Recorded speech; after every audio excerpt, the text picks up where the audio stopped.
Bismillahirrahmanirrahim. Alhamdulillah thumma innal hamda daiman lillah. Assalamu alaikum ya mustami'in.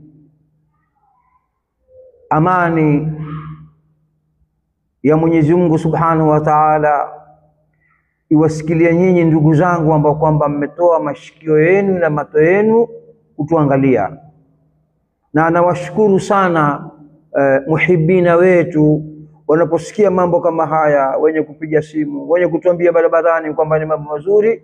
Hiyo na wewe ndugu yangu umeshirikiana na wewe katika waadhi kama hunu, sababu bwana Mtume sallallahu alaihi wasallam akwambia adalu ala alkhairi kafaili. Mwenyezi Mungu inshallah atawabariki. Leo katika wasia wa Mtume sallallahu alaihi wasallam atwambia wa aufu idha wa'adtum, tekelezeni wakati mkitoa ahdi. Ndugu yangu, ayuhal muslimu wal muslima, unapotoa ahdi tekeleza. Kwa sababu gani? Kuna hasara kubwa kabisa huko mbele yako. Yaqulu Allah subhanahu wa ta'ala, innal ahda kana mas'ula. Ahdi, ukitoa ahdi utakwenda kuulizwa kwa Mwenyezi Mungu subhanahu wa ta'ala, mbona umetoa ahdi kisha waadi kama ule hukutimiza? Mtume wetu Muhammad alayhi salatu wasalam katika wasia kama hunu kautilia nguvu. Wa hadithi ya Abdullah bin Amr bin al-As radhiyallahu anhuma anna an-nabiy sallallahu alayhi wasallam qala arba'un man kunna fihi kana munafiqan khalisa. Mambo manne ndugu yangu ukijipamba nayo wewe utakuwa ni mnafiki safi kabisa. Tena akatwambia wa man kanat fihi khislatun minhunna kanat fihi khislatun minan nifaq. Ukiwa nayo hao mambo nne basi utakuwa na kipamba kimoja cha unafiki. Haya, wataka kukusikia hiko kipande cha kwanza, Mtume alayhi salatu wasalama akatwambia idha tumina khan, ukiaminiwa wewe ukhini. Mtu yoyote ambayo kwamba atakuwa ni khain, mtu yoyote ambayo kwamba ataichukua amana kisha amana ile asisikilizishe, wewe ni khain wa anta minal munafiqin. Na Mtume akatwambia la imana liman la amanata la, hakuna imani yoyote kwa yule mtu ambaye kwamba yeye hana uaminifu. Na kwa nini wewe uko namna hiyo? Kwa nini? Na Mtume akwambia adil amanata ila man itamana wala takhun man khana. Ukipewa amana itekeleze bana, kwa sababu lau wewe utakuwa katika kipande kama hiki, basi wewe utakuwa na maangamivu sana, sababu uaminifu ni kitu kimoja cha takiwa katika Uislamu, na ndio ungwana na ndio murua. Tena hapa hakuna kabila. Utakumpata mtu hamo kabisa, lakini wallahi ni muaminifu, tena ni muaminifu kwa muaminifu, na uaminifu watakiwa. Hata hakuna kisa kilichopita cha kuonesha uaminifu wa ashabi Rasulillah sallallahu alaihi wasallam. Mtume alipopeka barua Masri akapewa zawadi za Mariatul Qibtiyya na dada yake, ule mfalme akawapa, akamwambia hii nimpelekeni Mtume sallallahu alaihi wasallam. Basi wakaja, kifika barabarani wale Maqibti wale wa Misri waambia ashabi Rasulillah sallallahu alaihi wasallam, haya jamaa, nyama hiyo kila mmoja ashike watu wake wawili. Wale masahaba wakakasirika sana, wasemaje? Kila mmoja? Hapana, hii ni amana ya Mtume sallallahu alaihi wasallam. Wale wanawake waangalia tu, jamaa zetu wataka kutunajisi, hawa ambao kwamba wao ni ajanibi wataka kutuhifadhi sisi. Jamaa wakasema basi tutakapokulala sisi tutawatengeza hawa. Akaambia nani, jaribuni. Wakatukuliwa wanawake usiku katika kulala, wakawekwa katikati, sahaba mwingine akalala huku na mwingine akalala huku, wale wakalala kimatomato mpaka kupambauka. Safari ikaendelea mpaka Madina kwa Mtume sallallahu alaihi wasallam. Walipofika tu Mtume atabasam, haya jamani, mwanijua mimi? Akamwambia arifnaka min qabla, tumekujua wewe kabla. Kwa sababu gani? Jamaa zetu wataka kutunajisi, jamaa zako wataka kutuhifadhi kama hawa watu wako ashabi Rasulillah. Hunu uaminifu hawakupata kwako. Wangali upata vipi uaminifu hono isipokuwa ni wewe? Kwa ajili sisi tumekujua kabla, hunu ndio uaminifu. La pili, wa idha hadatha kadhaba, akizungumza husema urongo.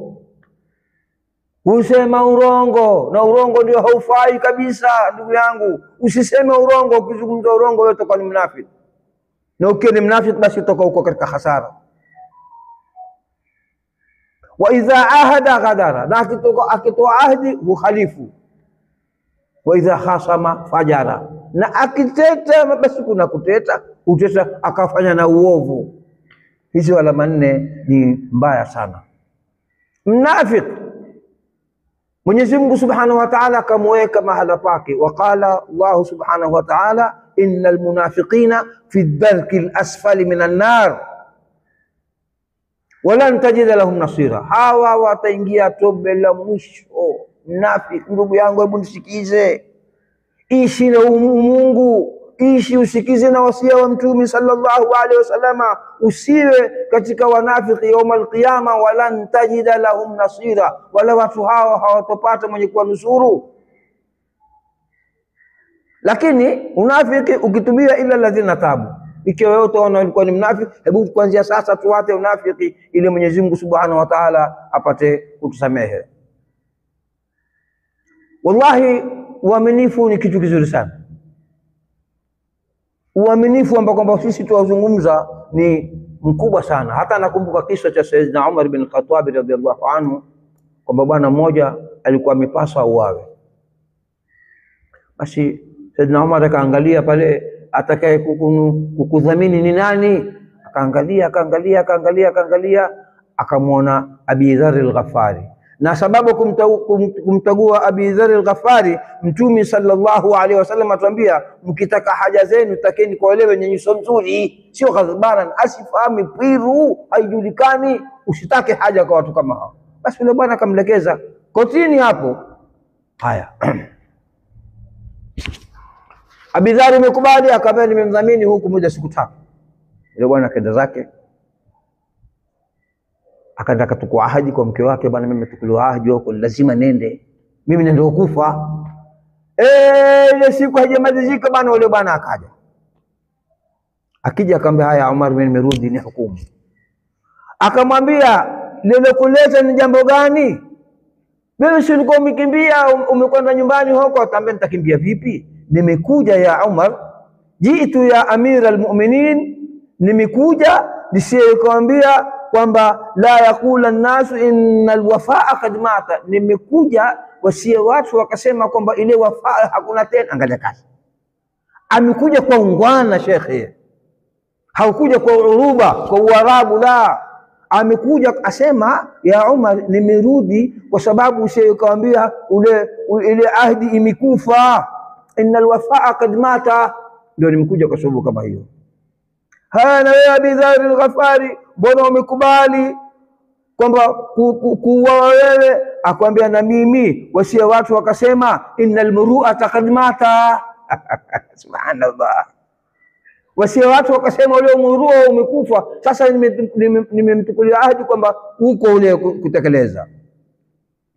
Haya, wakaja na wale watoto ambao kwamba walikuwa katika kesi kwa Saidina Umar. Akaambia, na sisi tumekuja, mbona mmemsamehe huyu? Akaambia, na sisi tumemsamehe. Watu wasi wakasema inna samahata qad mata, kwamba ule ukarimu wa kusameheana umekufa, ndio sisi tukafanya kama hakadha. Jamali mithli hadha falyamal amiluna. Wa sallallahu ala sayyidina Muhammadin wa ala alihi wa sahbihi wa sallam. Allahu ya'lamu ma nashku min al-alami ومن سقم